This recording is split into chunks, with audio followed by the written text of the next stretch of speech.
First three things you want to do. Find the low-hanging fruit. We'll be defining low-hanging fruit later. Second, use this as an opportunity to build a deeper bond with your executive mentor. Third, tackle the next one. We often offer 3 hints, and if you've been finding value in these, please like or subscribe. Maybe even, you know, forward it to a friend. We'd love to have you here on a regular basis. Key success parameters. It's kind of a mouthful, and you could be forgiven for thinking to yourself, what does that even mean? Well, I was pretty partial to Kimi Super Powers myself, but the KSP really does stand for key success parameters, and here's what we mean.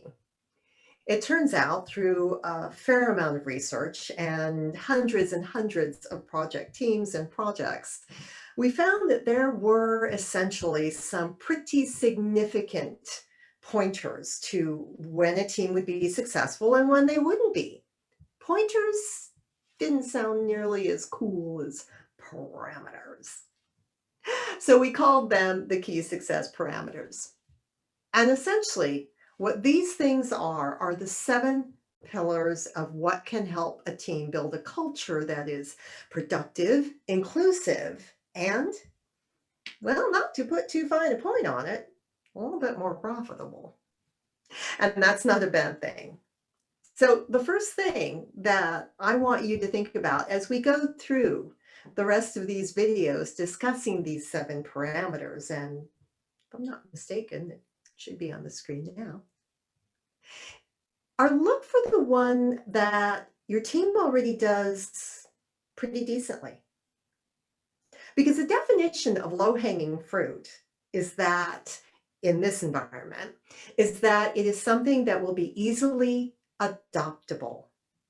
Something that your team believes in kind of, sort of, and they execute on kind of, sort of, already. We just want to amp that up a little bit. The best motivator in the world is success. So the reason we have you go for, quote, low-hanging fruit is that we want you to have your team experience the success of modifying, not changing, but modifying an already productive habit of behavior. Okay. Now, the other key to finding the first one that you're going to work on is this. It has to be something where you can demonstrate success quickly. Yeah, you're right. That does mean metrics, which means you also have to have a discussion with your team about what's going on right now so that you can measure the future state against what it was that you wanted to modify. And the third thing is to make sure to keep momentum.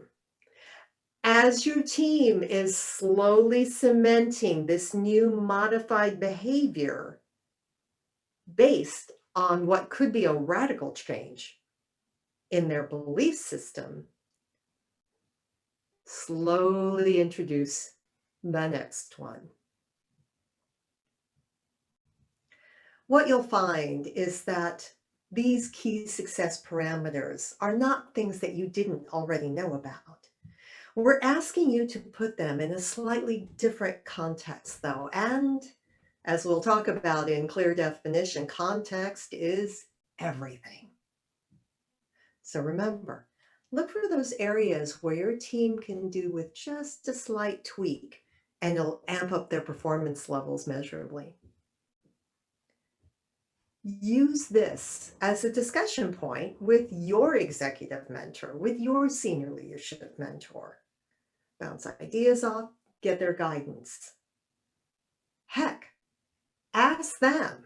Okay, I was thinking about starting with interdependence because I think we're pretty good at checking with other departments and making sure that we've identified all of our stakeholders, but I suspect we could do a slightly better job. Now, are there any other areas here on this list that you think we should maybe tackle first?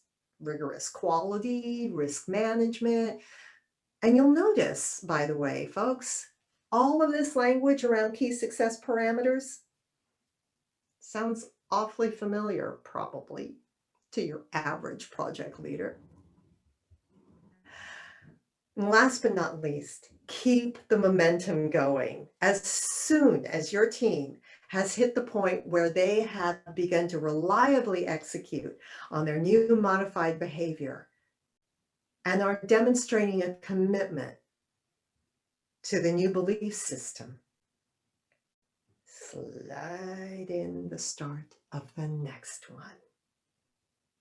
Now, within those 7 key success parameters, there are also some really cool ways they interact with each other, because when you get stronger in one or two of these, it's going to automatically spill over into the other ones.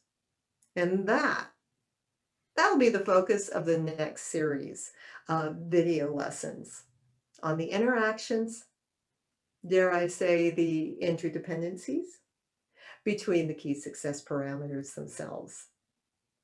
I'm Kimi Zimski. This video is being brought to you by the Leadership Driven Project Management Academy, and I'm delighted to have you with us, and we look forward to seeing you again sometime soon.